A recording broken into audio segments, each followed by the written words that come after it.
গল্পটা আমার বিয়েতে পাওয়া উপহার নিয়ে। শ্বশুরবাড়িতে নতুন বউ হয়ে আসার পর প্রতিটা মেয়েই শ্বশুরবাড়ি থেকে অনেক অনেক উপহার পেয়ে থাকে। আমি তো আমার নিজের দিদিকেই দেখেছিলাম বিয়ের পর শ্বশুরবাড়ি থেকে কত গয়নাগাটি পেয়েছিল।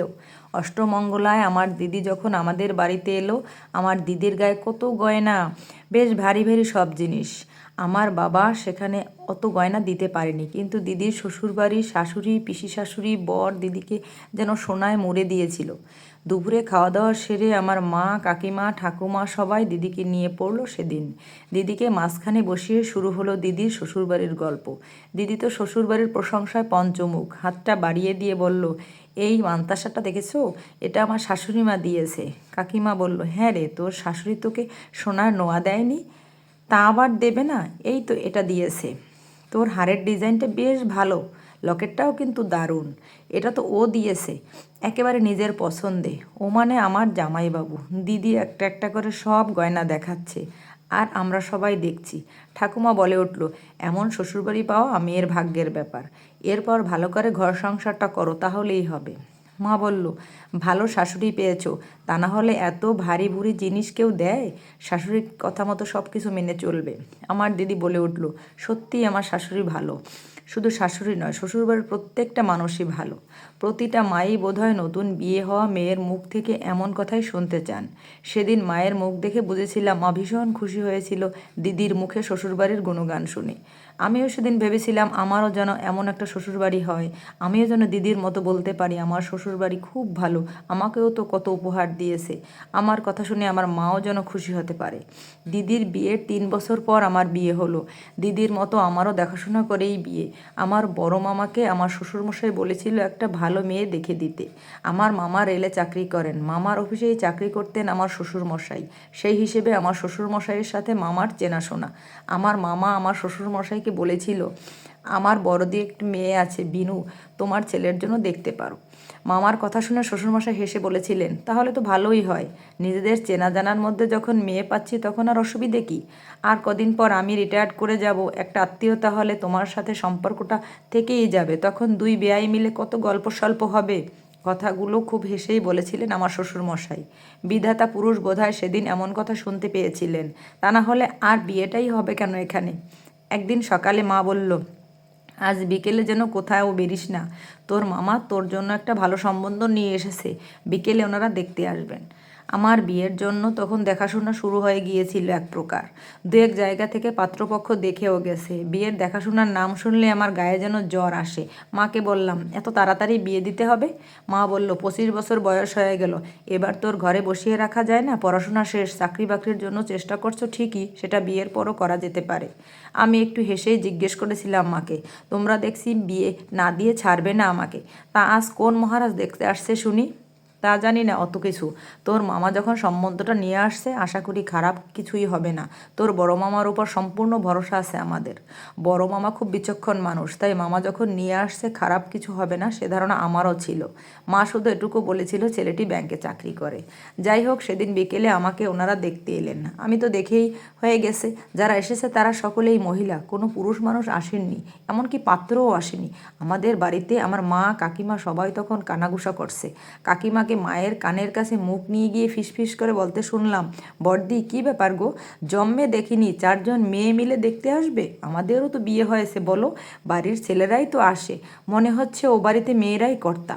কি জানি বাপু, আমার যেন কেমন একটা লাগছে। যাই হোক, দেখে শুনে দিও রিমলিকে, আমাদের ইমলির মতোই যেন হয়। রিমলি মানে আমি, আর ইমলি হলো আমার দিদি। এবারে দেখাশোনাতে কেমন যেন একটা ভয় করছিল। এর আগে 2 জায়গা থেকে দেখে গেছে, তখন অতটা ভয় লাগেনি। সে যাই হোক, মামা যেহেতু সম্বন্ধ নিয়ে এসেছে, মামার মুখের ওপর কেউই কথা বলবে না। আমিও সেজেগুজে বসলাম ওনাদের সামনে। আমার নাম টাম জিজ্ঞেস না করে নিজেদের মধ্যেই কথা শুরু করলো। এই 4জন মহিলার মধ্যে কে একজন আমাকে বলে উঠলেন, আরে লজ্জা পেও না, এখনকার মেয়ে তুমি, আসলে আমি পাত্রের মা। এই দুজন হলো আমার 2 বোন, আর ইনি আমার ননদ। যখন যেখানেই যাই এই 4জনেই যাই। আমাদের নিজেদের মধ্যে খুব ভাব, একেবারে সবাই বন্ধুর মতো। তাই ফ্রি কথা বলো আমাদের সাথে, ভয় পেও না যেন। এমন কথা শুনে সাহস পেলাম। আমি একটু হেসেই বললাম, না না, ভয় পাবো কেন, একদম বন্ধুর মতো মিশতে হবে তো। সে যাই হোক, তোমাকে বেশ পছন্দ হয়েছে, আমরা তো দেখে গেলাম, এরপর আমার ছেলে আসবে, তার পছন্দ হলে আমাদের পছন্দ। কি নাম তোমার? রিমলি। বেশ মিষ্টি নাম তো। বেশ হেসে হেসে কথাগুলো বলছিলেন, কিন্তু মনের মধ্যে বাড়ির সকলের একটা খটকা রয়েই গেল। এই চারজন মহিলার পাত্রী দেখতে আসার ব্যাপারটা ভালো লাগলো না যেন। আমার মা তো বাবাকে বলেই বসলো, বাড়িতে কি কোনো পুরুষ মানুষ নেই নাকি, যে একজনও আসতে পারলো না? বাবা শুনে বলল, সব কিছু তো জটিল করে দেখো না, সহজ করে দেখো, মেয়েরা দেখতে এসেছে তো কি হয়েছে। এরপর পাত্র নিজে দেখতে আসার দিনও স্থির হয়ে গেল। পাত্র নিজে এলেন, পাত্রেরও পছন্দ হয়ে গেল আমাকে। আমার মা বাবা দুজনেই আমার বড় মামার উপর ভরসা করে বেশি। আমার মা বড় মামাকে ফোন করে জিজ্ঞেস করলো, ছেলের বাড়ি থেকে তো আমাদের দেখে যেতে বলছে, তুই একটু ভালো করে খোঁজ খবর নে, তারপর না হয় যাওয়া যাবে। খোঁজ খবর নেওয়ার কিছু নেই, বিনোদার মতো মানুষ হয় না, ছেলেও ভীষণ ভালো, যখন বলছিস তখন আমি খোঁজ খবর নেব। আশা করি আমাদের রিমলির ওই বাড়িতে বিয়ে হলে সুখেই থাকবে। তারপর আমার কি, দুই বাড়ির কথাবার্তায় মাত্র 1.5 মাসের মধ্যে বিয়ের কথাবার্তা ফাইনাল হয়ে গেল। শুভ দিন দেখে আমার বিয়েও হয়ে গেল রায়পুরের ঘোষাল বাড়িতে। বেশ বনেদি বাড়ি, বাড়ির একটা আভিজাত্য আছে। আগে সব জয়েন্ট ফ্যামিলি ছিল, এখন যে যার মতো আলাদা বাড়ি করে নিয়েছে। আমি এখন ঘোষাল বাড়ির বউ। আজ আমার বিয়ের 8 দিন, অষ্টমঙ্গলায় আমিও আজ বাপের বাড়িতে এসেছি। আমার শ্বশুর বাড়ির গল্প শোনার জন্য সবাই উৎসুক, বিশেষ করে আমি শ্বশুর বাড়ি থেকে কি কি উপহার পেয়েছি সেসব তো জানতেই হবে। আসলে সব মেয়েরাই বোধহয় বাপের বাড়িতে এসে নতুন শ্বশুরবাড়ির গল্প বলে, আমিও বলবো, এটাই স্বাভাবিক। খাওয়া দাওয়া সেরে আমি যখন ঘরে বসে আমার বরের সাথে গল্প করছি, আমার দিদি তখন আমাদের বাড়িতেই ছিল।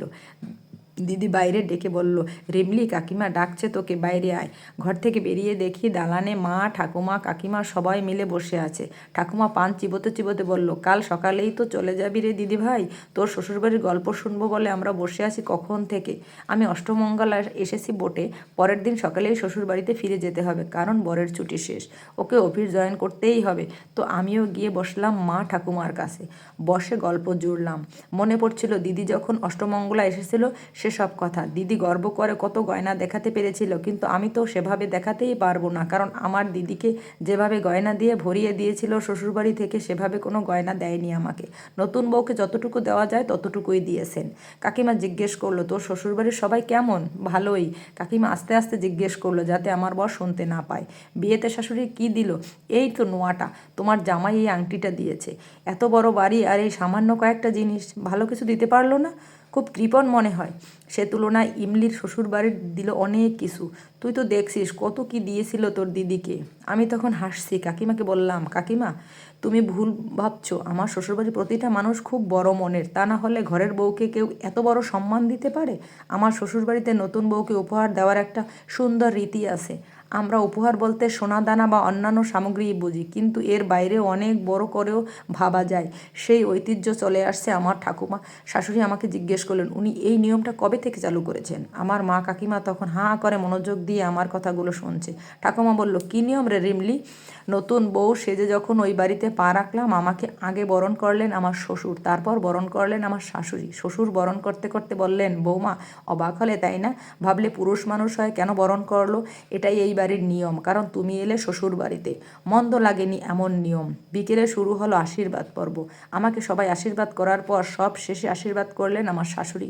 কয়েকটা কাগজ আমার হাতে আমার শাশুড়ি ধরিয়ে দিল। আমি সাহস করে জিজ্ঞেস করলাম, এগুলো কি মা?